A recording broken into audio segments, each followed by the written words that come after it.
The holidays. For us, getting everyone together often means travel. Planes, trains, long car rides, and unpredictable environments. I remember as a new mom, the thought of traveling to see loved ones with my baby was as overwhelming as it was exciting. But one thing that I've always been able to count on is the leak-free protection from Pampers Swaddlers. This holiday season, pack your presents and pack your Pampers Swaddlers. They now feature a blowout barrier at the back waist that helps prevent up to 100% of leaks, even blowouts. Swaddlers also has dual leak guard barriers at the legs to help protect where leaks happen most. With Swaddlers, you can rest assured you have superior leak protection while keeping your baby's skin healthy. Pampers Swaddlers are available in sizes newborn to size 8 and now feature designs with their newest animal characters, Shiloh the elephant and Freddie the duck. Talk about bringing cheer. Trusted protection, trust Pampers, the #1 pediatrician recommended brand. Download the Pampers Club app today and earn Pampers Cash. Redeem your Pampers Cash for exclusive Pampers coupon savings and rewards.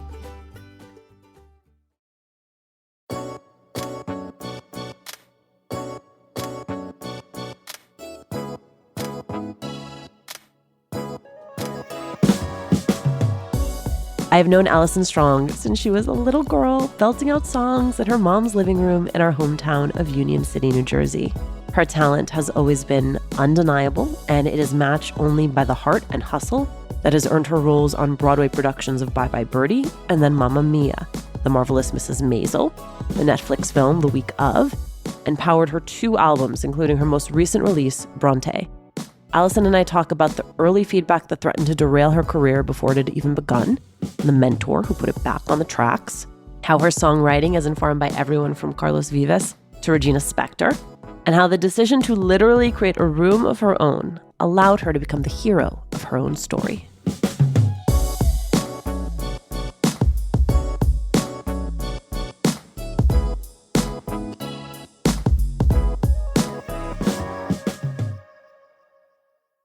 Allison.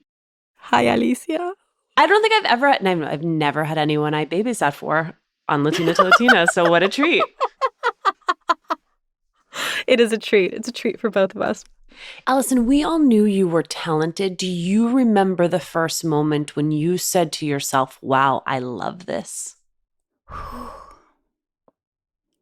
I'll start by saying that I shied away from crowds from the time I was quite small. I was the kid that waited for everyone to get off of the slide at the playground. My mom would actually have to bribe me to go on the slide. I did not like to be so, and I know this probably sounds really weird. Anyone who knows me knows that I'm extremely extroverted at this point in my life. But it didn't start out that way, and my mom, being a good school psychologist, put me in musical theater classes. And imagine this kid from Union City who has immigrant parents who didn't really even know what musical theater was. All of a sudden, I was exposed to Rodgers and Hammerstein, musicals like The Fantastics. I'm listening to all of this music, and I started to sing in the car, and I wouldn't get a solo. No one gave it to me. I asked my mom, please, can you talk to my teacher, ask her what I need to do to make this happen? And with much reluctance, she gave me a solo. I sang my song, and afterwards, all of the parents and grandparents at our student showcase went up to my mom and they said she's going to be on Broadway one day. I don't think it was something that I recognized at the time.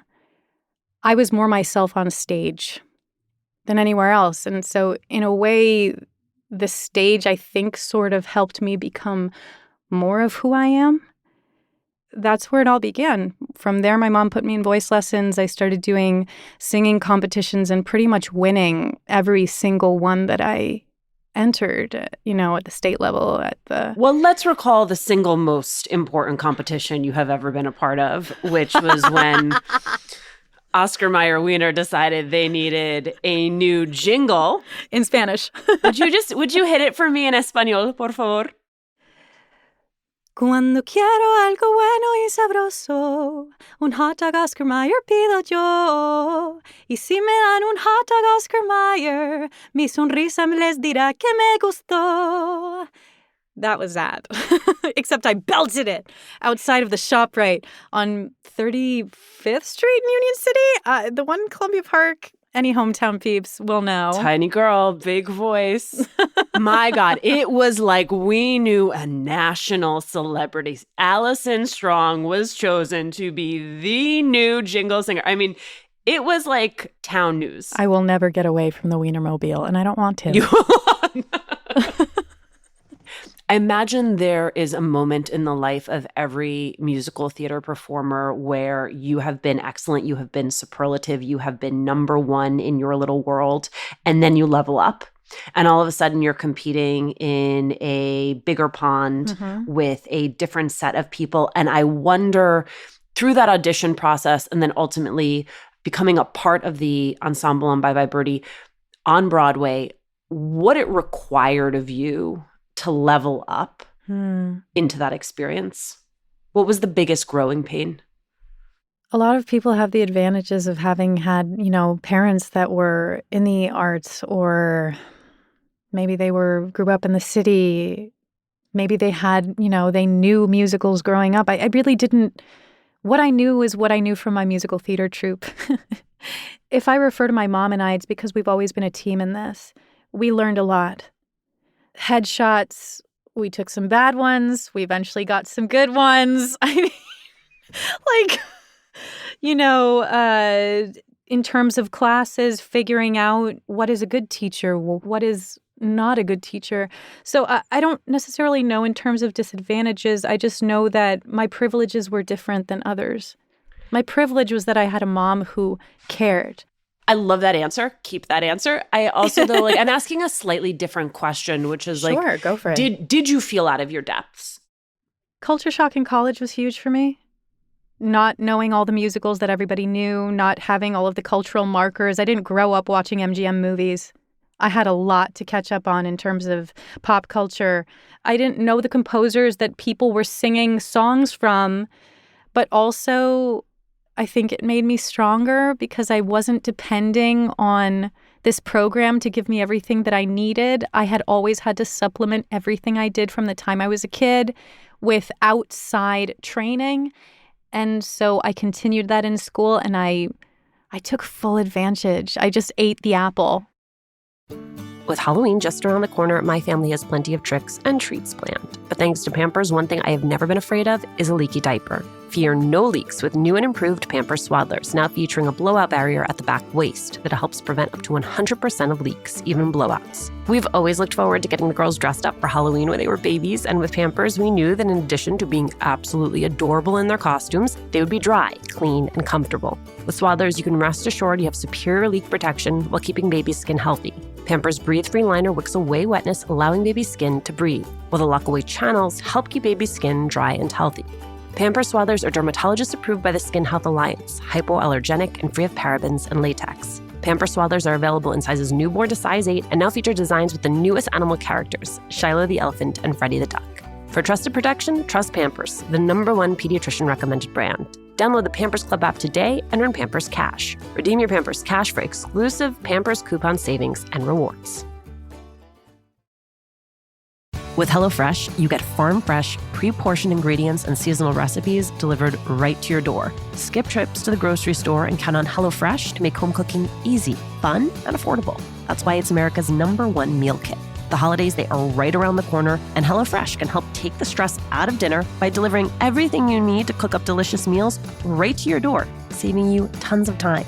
As always, HelloFresh's ingredients travel from the farm to your door, so you know that they are fresh. And everything arrives pre-portioned so you can get right to cooking. We, in our HelloFresh box, recently got shrimp tacos. There was something about the recipe, the quality of the ingredients, and actually having all the ingredients you needed to pull off the recipe. And we have not stopped talking about these specific shrimp tacos. Go to HelloFresh.com/LatinaFree. Use the code LatinaFree for free breakfast for life. One breakfast item per box while subscription is active. That's free breakfast for life at HelloFresh.com/LatinaFree with the code LatinaFree. From HelloFresh, America's #1 meal kit. Hi, Latina to Latina listeners. This is Julissa Calderon. You might have heard my episode with Alicia back in 2022. If you're anything like me, you like to dream big, which is why I'm here to tell you about the Dream and Manifest Journal. dedicated to the ones chasing their purpose, dreaming big, and healing through journaling. The Dream and Manifest Journal was thoughtfully designed to encourage your deepest desires by putting paper to pen and allowing your written words to bring your manifestations to life. Why wait to accomplish your dreams? Order today at dreamandmanifestjournal.com. That's dreamandmanifestjournal.com. We've seen you in lots of things. We've seen you in Blacklist. As you know, because I screamed into Instagram, screamed when I saw you in Mrs. Maisel. But I think the thing that you're likely to be most familiar to our listeners for is the role that you played in The Week Of, which was a Netflix film. Adam Sandler was the lead. You played his daughter. Mm-hmm. And I've spoken with a lot of actresses who come from theater and then they do TV or film, and they realize it's just not what they want or what they're built for. Christy Hawbecker, who I interviewed very early on in the series, talked about finding your professional metabolism, like knowing whether you're a person who wants a project every 3 years or a person who loves the like moment-to-moment work. And I wonder what that unlocked for you being on that production. I've loved cameras my entire life. I recently went through a lot of home videos in the process of creating one of my music videos in the last couple of months. And I found a video where I was on the bed with my cousin Giancarlo. I was probably 8 or 9 months. And this was in Colombia. My aunt, my tia Joya, was filming. My mom was on the bed. I noticed the camera. I start laughing and I fall towards the camera, reaching for it. I have loved it my entire life. In the Broadway shows I was in them each for 6 months. One because our show closed within 6 months, and the other one because I chose to leave. And I learned for myself, I need variety. I'm a bit of a hummingbird. I love a little variety in my life. And I had been taking TV and film lessons since I was 14. I was actually rejected by an agent when I was 13. And they told me, 1, teenagers can never be on Broadway. Proved that wrong real fast. And 2, that I didn't have the chops for on camera. So I met my mentor because of that bone-crushing rejection, Peter Miner, who passed early on in the pandemic. But I had been primed for it. It's something that I'd always wanted. And when it happened, I just loved it. You get crushed by that experience where you're told you don't have it, you're never going to be on TV or film effectively. And at 13, so rude. At 13, rude. So rude. Yeah. Here's what I want to know. What was it that Peter Miner gave you back? He told me that what I was perfect and okay. It's not acting, it's being. And what I was and what I am is enough and perfect and okay. A lot of people on this journey will tell you, you have to change. And I did a lot of things to try to fit in. I straightened my hair until it fell out. I tried to be thinner. I have the body that I have for whatever reason, and it's just the way that it is. He always told me, just, it's not even about acting. It's about listening. It's about being, and who you are is perfect. He also said that if I were the person that he saw me sing in my live performances when I released my first album. He said, if you are just that girl who's on stage, in your acting, you will be unstoppable. Be genuine. That's what he meant. Let's talk about that girl you are on stage, singing and playing your own music. When you think back, who do you count among your influences musically? Summers in Colombia, I would spend with my grandparents, and at your grandparents' house, you watch a lot of TV. So we're talking old school Carlos Vives, who's a Colombian singer-songwriter powerhouse. We're talking Shakira in her Alanis stage. The best Shakira? Yeah, the best. And Charliza, who's another amazing singer. And also, like, Enrique Iglesias and Whitney Houston would come on too, like, singing Can I Have This Kiss Forever? So I listened to all this mishmash of pop music and folkloric music. But for me, my biggest influence was probably my grandparents. singing to a captive audience of me and my cousin at the dinner table, singing Pueblito Viejo, which is by Jose A. Morales. It's a folkloric song from when they were young. So in terms of influence, my family has a lot to do with it. And I will say, even though I'm the first professional artist in my family, we have a lot of people who didn't have the opportunity to pursue it professionally. You also have all of your American Girl, Ingrid Michaelson, girl with a guitar stuff. Yeah. Well, look, I loved, Ingrid Michaelson, huge. I loved that she created her own narrative. Regina Spektor, in that same token, quirky, unique singer-songwriters that started from the ground up on their own. So I really respond to that. I also love more commercial singer-songwriters who started, had humble beginnings. I love Jesse and Joy. If you were to ask me who my favorite singer is, it would probably be Carlos Vives. But for my entire childhood, Shakira, who doesn't love Shakira? And yeah, I listen to a lot of different stuff. So my mind is a radio. And which is interesting because then your albums end up presenting a little bit like a radio. March Towards the Sun, which you put out in 2014. Yeah. It was dual language. Your sophomore album, Bronte, is predominantly English. There is one Spanish language track. And I wonder, when you talk about those influences and then you talk about your two albums, if you can point me to where it is I would find some of those influences on some of your tracks. Oh, gosh. I think my most recent record, Bronte, is a better reflection of where I am artistically now and what I've been capable of. But the songs in Spanish on all of my records, I feel, are probably the heart, the heart of me. Poco a Poco on my first record is a tribute to my grandmother, Soledad, who would always say, in the moments that I'd get frustrated, little by little, you'll arrive. That song for me is a bit of a theme song. La Luna, which is off of Bronte, my most recent record. My grandmother would always say, Te quiero hasta Plutón y más allá, which is I love you all the way to Pluto and beyond that. And so I sort of tie the magical realism that I grew up with being Colombian into this song, and she becomes the moon for me. She is literally a moon that wakes me up from bed and carries me through the constellations in the darkest night of my life until I'm transformed into the sun. La luna contó de astros cerca de aquí, donde pudiera vivir, y yo le dije no, dudo porque jamás fingí. Allison, tell me about the room that you are in right now, because when you popped up on my screen, I was like, oh, that is a legit studio. Yes. How it came together, and then also like the opportunities that the decision to invest in something like that room has afforded you. When I was first signed to my agency at 18 years old, it was made very clear to me that I was expected to be a chameleon in many different areas of acting.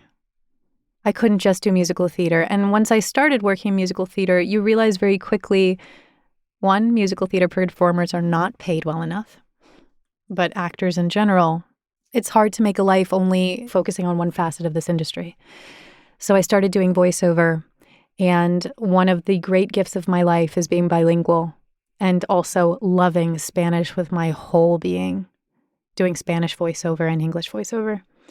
When the pandemic hit, I didn't have a home studio, but I was bored at home. And I think it was the day that New York shut down, I called my friend before he got furloughed at Guitar Center.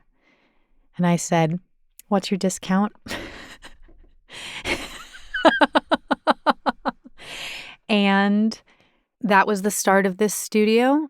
I decided to just rip apart my closet and create a space where I could create art during the unimaginable, which was the pandemic. And I've been very fortunate to work on everything from animated films to national campaigns for many brands And it's been a true blessing to know that I can count on my voice when the world falls apart. Allison, if I listen to Bronte or if I listen to music that you're producing now, what is it telling me about where you find yourself in your life right now? This whole record was written during the pandemic. You know, many of us were running through life. I actually fell and nearly broke off my teeth right before the pandemic. I needed to slow down, and I tripped on a bicycle, and it forced me to slow down, and then the pandemic hit.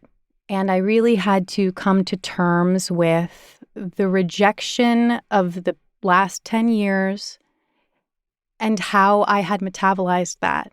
And really had to look at myself and say, what dreams have I left behind and where did I stop believing in myself? In many ways, I felt I was more whole as a child. Then I started listening to the world and started hearing no and started saying no to myself. Whew. And so I had to slow down for real. I started a songwriting group during the pandemic, and we met every Saturday. We still meet every week for sort of disenfranchised creators who felt that they didn't have a home. Called it Right Light. Wrote hundreds of songs in that time. And the theme of those songs was basically slowing down and recognizing the dreams that were left behind. So this last record that I released, called Bronte, is about, rather than living in your fantasies, which I had been with my music for years, even when I was doing these big movies and walking red carpets and doing all of this great work, I felt that I wasn't really honoring who I was 100%. It's very lyric driven, and it's about, honoring who you are, being scared and going for it anyway. My music is a homecoming to who I am. I'm really excited. I've been very fortunate in the last couple of months. I've opened for Grammy-winning artists. I'm about to open for another one next month. I'm opening for LeAnn Rimes, actually on the stage where I first sang and realized I could sing, at Bergen Pack. So that's sort of a beautiful full circle moment for me, that in the moment that I started believing in myself again, the universe started supporting me in that area. Allison, this was such a treat. I love you. I am rooting for you always. Thank you, my darling. Thank you. Thank you so much. Thank you.